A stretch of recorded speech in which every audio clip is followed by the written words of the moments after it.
Welcome to Geek Fandom Media. I am your host, Chris, and you guys, we're talking the latest episode of The Last of Us Season 2. Now, I just want to say, the set designs for this show have been absolutely phenomenal. It literally looks like the set pieces from the video game. It is extraordinary. Especially once we enter Seattle day one. It was so incredible to see, you guys. I got like flashbacks of playing the game. I was like, wow, this is incredible. Especially going to places like the theater. It was damn near ripped right out of the game. And one thing that I've learned to appreciate about the show is this is a different adaptation of the game. It's not going to be the exact same thing because it's a TV show, and I've come to my understanding and my conclusion, and I have met peace with that. So I'm literally watching a different iteration of what I experienced from the video game.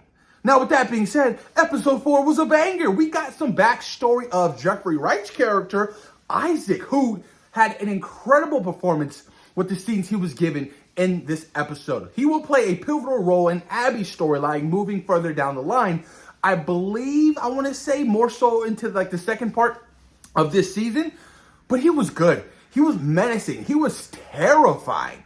I mean, the fact that he was going, full ballistic, at that scar, I was so scared for him. I mean, the whole scene where he was talking about how, back in his heyday, what he liked to do to impress women was to learn how to cook, and he needed the fanciest pots, and, I did not expect him to go full torture mode on that dude. I was like, yo, this is insane. I felt so bad. The dude was stripped butt ass naked on the floor. I was like, yo, you are crazy. And then when he put it on his hand, the burning sensation you hear, just sizzling. I was like, oh my God. He was trying to get the information about the Seraphites and the scars. Where's your next attack? What's going to happen? They're like the whole investigation, the interrogation scene from the Batman, with Penguin. But I really enjoyed that scene because they really needed to show you what kind of person and human, Issac is. He's nobody to really mess with. So now that's been established, you know what to expect further down the line when, more episodes start to drop with him and his relationship with the wolves and Abby. So I like that they really did that. I mean, it needed to pack a punch, and it packed a punch. Dina and Ellie, their relationship. They're in Seattle. This is day one, baby. Day one. I loved the record store scene. The whole scene of her playing the guitar. You have to remember the guitar and the music. That's brought the love from Joel. So her playing the song and seeing, Dina get so emotional. It was a great scene. I really enjoyed it. It was right from the game. And then the whole final camera shot of, just the guitar upstairs. Oh, I was like, oh, beautiful. I love it. I really appreciated that. But things go crazy after that scene, right? They wait till night to make their move. And boy, oh boy, when they enter that whole office scene and they see all the bodies tied up and, gutted, I was like, oh, damn, shit is about to go down. And then the wolves come because they were called for backup, and that whole sequence. Like, one of my favorite parts in the game is, the gameplay and the action. Now, I get it. This series, the show as a whole, is more based on story than action. So I didn't think Abby was going to, pull up with the, explosive arrow, be like, what up, mother? Boom! I didn't think that was going to happen. I do that in the game because that's what I love to do, baby. It's so much fun. So it's more tactical based, more tactical and survival based in the series. So when when her and Dina were like, oh shit, we got to go. That whole sequence was crazy. Abby took the guy down silently or whatever. And then, they ended up getting caught. They went through out the window, and then they went through the train station. Now, if you guys have played the game, that train station part is crazy wild, crazy scary. But they did a great adaptation of that scene. I was like, yo, this is pretty good. They went down there and they started throwing the flares, so it started to look just like the game. I was like, oh, I'm heavily invested into it now. And then all of a sudden, you see the spores. And then all of a sudden, you hear the noise of the clickers. And then Dina's just terrified because you have, the wolves, like 4 or 5 of them. They're looking for them. And then Dina just starts, oh God. And then she realizes, yo, there are more than 5 clickers on their way to where we are. And you hear them running, and it's just, they start terrorizing that whole train station.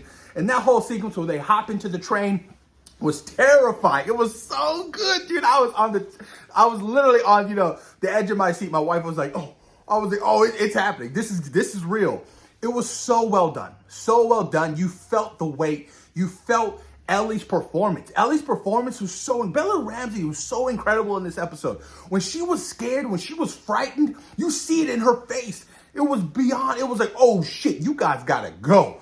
So when they got out of the train or whatever, then they ran upstairs. They thought they were scot-free. And Abby did the decision. Now, I completely forgot that Dina didn't know that Ellie is immune to the infection. I forgot about that. So when Dina was trying to get out, because those train station doors or whatever, the bars, and you gotta it's a bitch to get through, So when Dina was stuck and Abby was trying to pull her, there was only one decision Ellie could have made, and that was to save Dina by getting bit by the infected. I was like, oh shit, and I was like, wait a minute, I don't think Dina knows. So after that whole sequence or whatever, they go to the theater, and that theater will play a pivotal part into the series later on, and I won't spoil anything, but it will.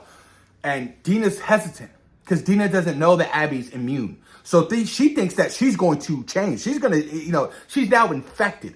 So she has the gun pointed at her. She's like, yo, what's going on here? You were bit. And Abby's trying to plead her. Not Abby. Why do I keep saying Abby? Ellie. Ellie is trying to plead her case. I keep saying Abby. I don't know why, man. It's killing me. Ellie is trying to plead her case to Dina. I'm like, no, I am okay. I am immune. Blah, blah, blah. Just trust me. I'm going to take a nap. And then just watch me. Watch my body. And I'll wake up and I'll be perfectly fine. That whole sequence of her waking up. And she's like, and I was like, oh, shit. No, stop coughing. She's like, I'm fine. And, they made amends. And, she truly believed her that she is immune. And then Dina surprises her with the, I'm pregnant. Even if, the scene before that, before the whole train station, she was like kind of like at the medical bay or whatever. And she was, do you need this? It was kind of gross, whatever. And she found, a pregnancy test and she took it, because in the game, she's very much pregnant. But now that Ellie knows, it's a whole different situation. Now it's like, okay, well, we're day 1 in Seattle. Do you come with me? You're pregnant. You need to stay back. You got morning sickness. You've been throwing up since we left. So now it's really interesting. I think they had a whole intimate moment, Ellie and Dina, they're in love with each other, right? And, the whole scene was pretty funny. She was like, I'm going to be a dad? I was like, no, you're not going to be a dad. That's Jesse's baby. What are you talking about? But I don't want to spoil anything what happens further down the line. But the episode ends with, them having the walkie that they stole from one of the wolves. And a name is mentioned named Nora. Nora, you guys, was there when Joe was murdered by Abby and her sick crew.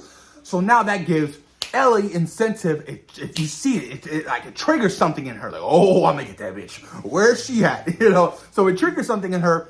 They go to the rooftop and they see a massive explosion. And then, Dina's looking at the map. She's like, over there. There's where she is. That's the episode. Fantastic. Really well written, you guys. Well acted. Everything was freaking epic. The whole train station scene was just on a whole nother level. I love when they really dive deep into the infected and these scenes come to, because sometimes you'll get episodes where there aren't any infected. You know what I mean? And I just love when, it's full-blown infected, it's horde, and, they're getting chased. You got clickers, now you got stalkers. There's still other things that will show up. Hopefully they, they do it. It's kind of crazy and epic, but I'm excited, you guys. Episode 4 was a delight. Really enjoyed it. Let me know what you guys' thoughts and opinions on our episode 4. And what do you think about the series as a whole? Do you like season 2? Do you like where they're doing? Remember, this is a different iteration, a different reimagining, a different retelling of The Last of Us Part 2. And we have to come to terms with that not everything's going to align with what the game did. It's different. And if you want the game, to go play the game. This is something different. It's not going to be page for page, scene for scene. Things are going to be different. So let me know what you guys think in the comments down below. And of course, thank you guys for taking time out of your day for watching Geek Fandom Media. Peace.